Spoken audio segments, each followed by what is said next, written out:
আসসালামু আলাইকুম। সংবাদে আপনাদের সবাইকে স্বাগত জানাচ্ছি। আমি ফিরোজ তোহা। শুরুতেই আরবে কেবলস সংবাদ শিরোনাম। দর্শক, জানিয়ে দিব আমাদের হাতে পাওয়া সর্বশেষ আপডেট বাংলা সংবাদ। শুরুতে থাকবে সংবাদ শিরোনাম, পরে বিস্তারিত। রাষ্ট্রপতির পদত্যাগ আজই। তারপর জানিয়ে দিব আগেই শীর্ষেন স্পিকার রাষ্ট্রপতির পদত্যাগ করতে পারেন বিকেলে বা কাল। এখন জানিয়ে দিব শাহাবুদ্দিনের পদত্যাগ যে কোনো সময়, রাষ্ট্র ক্ষমতায় নতুন পুনর্বিন্যাসের চিন্তা। এবং সর্বশেষ জানিয়ে দিব শুক্রবার ভারত জুড়ে আন্দোলনের ডাক ককরোচ জনতার পার্টি। দর্শক, এতক্ষণ শুনছিলেন সংবাদ শিরোনাম, এখন শুনবেন বিস্তারিত জানার আগে আপনি যদি আমাদের চ্যানেলে নতুন এসে থাকেন তাহলে অবশ্যই চ্যানেলটিকে সাবস্ক্রাইব করবেন। আর ভিডিওটি আপনি কোন জেলা থেকে দেখছেন এবং শুনছেন অবশ্যই কমেন্ট বক্সে লিখে যাবেন। এখন বিস্তারিত। রাষ্ট্রপতি পদত্যাগ আজই। রাষ্ট্রপতি মোহাম্মদ শাহাবুদ্দিন যে কোনো সময় পদত্যাগ করতে পারেন। এই বিষয়ে রাষ্ট্রপতি কার্যালয় সকালে কিংবা সংশ্লিষ্ট কোনো কর্তৃপক্ষ আনুষ্ঠানিকভাবে কোনো কিছু জানালেও বঙ্গভবনের সূত্রে কালের কণ্ঠকে নিশ্চিত করেছেন তিনি যে কোনো সময় পদত্যাগ করতে পারেন। সংশ্লিষ্ট আরেকটি সূত্রে জানায় পদত্যাগপত্র প্রস্তুত। আজ শুক্রবার বিকালে স্পিকারের কাছে পদত্যাগপত্র জমা দেবেন রাষ্ট্রপতি। স্পিকার হাসিফুদ্দিন আহমেদও নির্ধারিত সময়ে 2 দিন আগেই দুপুরে থাইল্যান্ড থেকে দেশে ফিরছেন। রাষ্ট্রপতি মোহাম্মদ শাহাবুদ্দিন শীঘ্রই পদত্যাগ করতে যাচ্ছেন। কয়েকদিন ধরে এমন আলোচনার কক্ষপথে পরবর্তী রাষ্ট্রপতির কে হতে পারেন তা নিয়ে বিএনপির উচ্চ পর্যায়ে আলোচনা শুরু হয়। রাষ্ট্র পরিচালনা এবং রাজনীতিতে গ্রহণযোগ্য ব্যক্তি হিসাবে স্থানীয় সরকার মন্ত্রী ও বিএনপির মহাসচিব মির্জা ফখরুল ইসলাম আলমগীরের নাম এই ক্ষেত্রে আলোচনার কেন্দ্রবিন্দুতে। দল ও সরকারের পক্ষ থেকে গ্রহণযোগ্য ব্যক্তি হিসাবে মির্জা ফখরুলের নাম তালিকার শীর্ষ। মির্জা ফখরুল নির্বাচিত হলে তিনি হবেন গণপ্রজাতন্ত্রী বাংলাদেশের 23তম রাষ্ট্রপতি।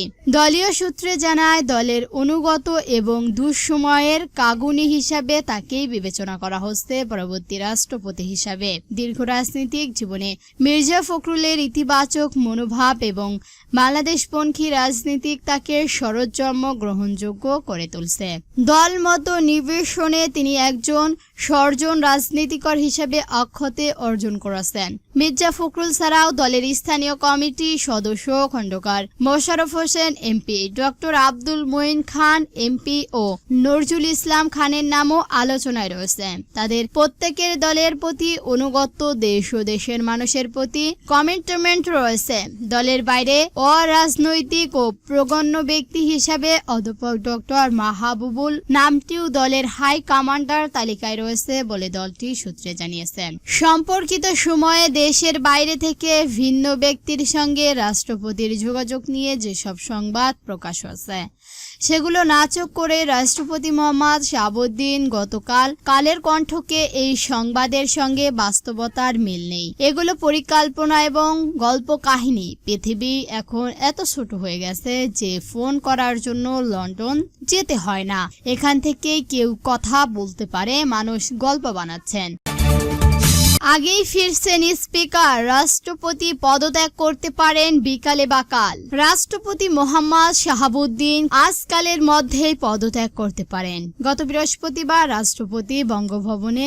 এদিকে চিকিৎসার জন্য থাইল্যান্ডে থাকা জাতীয় সংসদের স্পিকার হাসিফুদ্দিন আহমেদ নির্ধারিত সময়ে 2 দিন আগেই শুক্রবার দুপুরে দেশে ফিরেছেন। স্পিকারের আগম দেশে ফেরার খবর রাষ্ট্রপতির পদত্যাগের আলোচনা আরো জোরদার করেছে। কারণ নিয়ম অনুযায়ী রাষ্ট্রপতি পদত্যাগ জমা দেন স্পিকারের কাছে। আর নতুন রাষ্ট্রপতি নির্বাচিত হওয়ার আগ পর্যন্ত রাষ্ট্রপতি দায়িত্ব পালন করেন স্পিকার। এর আগে গত বুধবার সন্ধ্যায় প্রধানমন্ত্রী তারেক রহমানের রাষ্ট্রীয় অতিথি ভবন যমুনায় প্রধান বিচারপতি জুবায়েদ রহমান চৌধুরীর সঙ্গে বৈঠক করেন। এসব তৎপরতার সঙ্গে রাষ্ট্রপতির সম্ভাব্য পদত্যাগের কোনো সম্পর্ক রয়েছে কিনা তা নিশ্চিত হওয়া যায়নি। তবে ঘটনাগুলো রাজনৈতিক অঙ্গনে নতুন আলোচনা তৈরি করেছেন। সব মিলিয়ে রাষ্ট্রপতি পদত্যাগে দ্রুত হতে যাচ্ছে বলে ধারণা করা হচ্ছে। শাহাবুদ্দিনের পদত্যাগ যে কোনো সময় হবে রাষ্ট্র ক্ষমতার নতুন পুনর্বিন্যাসের চিন্তা। বাংলাদেশের রাজনীতিক অঙ্গনে আবারও আলোচনার কেন্দ্র রাষ্ট্রপতি মোহাম্মদ শাহাবুদ্দিন। ভিন্ন নির্ভরযোগ্য সূত্রের বরাতে প্রকাশিত প্রতিবেদনে বলা হচ্ছে তিনি শীঘ্রই পদত্যাগ করতে পারেন। এই আলোচনার মূল কেন্দ্রবিন্দুতে রয়েছেন ক্ষমতাচ্যুত সাবেক প্রধানমন্ত্রী শেখ হাসিনার সাথে তার একটি গোপন টেলিফোন আলাপ।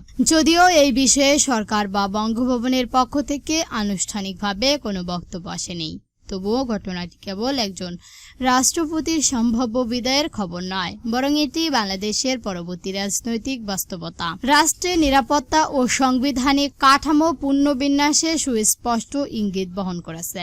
2024 সালের জুলাই গণঅভ্যুত্থানের পর বাংলাদেশের রাষ্ট্র ক্ষমতা প্রায় সব গুরুত্বপূর্ণ স্তরে বৈকিল পরিবর্তন এনেছেন। সরকার পরিবর্তিত হয়েছে, প্রশাসনের শীর্ষ পর্যায়ে ব্যাপক পুনর্বিন্যাস ঘটেছে এবং আইন শৃঙ্খলা বাহিনী ও বিচার ব্যবস্থা সাধিত হয়েছে নানা পরিবর্তন। কিন্তু এসব পরিবর্তনের মাধ্যমেও রাষ্ট্রপতি মোহাম্মদ শাহাবুদ্দিন ছিলেন সেই সময়ের একমাত্র শীর্ষ সাংবাদিক এবং পদধানী যিনি সম্পদের বাহাল রয়েছে। এই কারণে তার সম্ভাব্য পদত্যাগে অনেক রাজনীতিকর বিশেষজ্ঞ পুনরায় রাষ্ট্র ব্যবস্থা শেষ প্রতীক অধ্যায়ের সমাপ্তি হিসেবে দেখছেন। এ বিষয়ে জানতে চাইলে রাষ্ট্রপতি প্রেস সচিব মোহাম্মদ সরোয়ার আলম গণমাধ্যমকে বলেন, পদত্যাগপত্র এখনো তিনি স্বাক্ষর করেননি, পদত্যাগ করলে জানানো হবে। শুক্রবার ভারত জুড়ে আন্দোলনের ডাক ককরোচ জনতার পার্টি। যন্তর মন্তরে ককরোচ জনতার পার্টি সিজেপি নেতৃত্বাধীন হওয়ায় আন্দোলন ধীরে ধীরে ভারতের অন্যান্য শহরেও ছড়িয়ে পড়েছে। এমন পরিস্থিতি শুক্রবার 24 জুলাই ভারত জুড়ে ছাত্র আন্দোলনের ডাক দিয়েছেন সিজেপি। দেশব্যাপী সব শিক্ষার্থী এই আন্দোলনে অংশ নেওয়ার আহ্বান জানিয়েছেন সংগঠনটি। সিজেপির পক্ষ থেকে বলা হয়েছে, দেশের সব প্রান্তে ছাত্রছাত্রীরা এই আন্দোলনে যোগ দিন। প্রশ্নপত্র ফাঁসের ঘটনা এবং শিক্ষার্থীদের ভিন্ন সমস্যা ও দাবি পূরণের জন্য এই বিক্ষোভ অনুষ্ঠিত হচ্ছে। বিক্ষোভকারী ছাত্রছাত্রীরা ক্রমাগত কেন্দ্রীয় শিক্ষামন্ত্রী ধর্মের প্রধান পদত্যাগের দাবি করে চলছে। সিজেপি একটি ডিজিটাল প্রচারণার পত্রের মাধ্যমে এই প্রতিবাদ আন্দোলন সম্পর্কে তথ্য শেয়ার করেছে। এই প্রচারপত্রটি সামাজিক যোগাযোগ মাধ্যম অ্যাপে ব্যাপকভাবে প্রচলিত হচ্ছে। জনগণকে বিপুল সংখ্যা শান্তিপূর্ণ প্রতিবাদ অংশগ্রহণ করে সহিংস প্রদর্শনের জন্য আহ্বান জানানোর ককরোচ জনতা পার্টি। সিজেপি জানিয়েছেন, বিক্ষোভস্থলে শিক্ষার্থীদের দাবিগুলো প্রকাশ্য পাঠ করে শোনানো হবে এবং যারা আন্দোলনের সময় পুলিশ পদক্ষেপের মুখে পড়েছেন তাদের প্রতি সহিংসতা জানানো হবে। দর্শক, আজকে সংবাদ ছিল পর্যন্ত। এই ভিডিওটি ভালো লাগলে অবশ্যই একটি লাইক দিবেন আর এরকম নতুন নতুন নিউজ পেতে আমাদের চ্যানেলটিকে সাবস্ক্রাইব করে আমাদের সঙ্গে থাকবেন। ভিডিওটি সম্পূর্ণ দেখার জন্য ধন্যবাদ।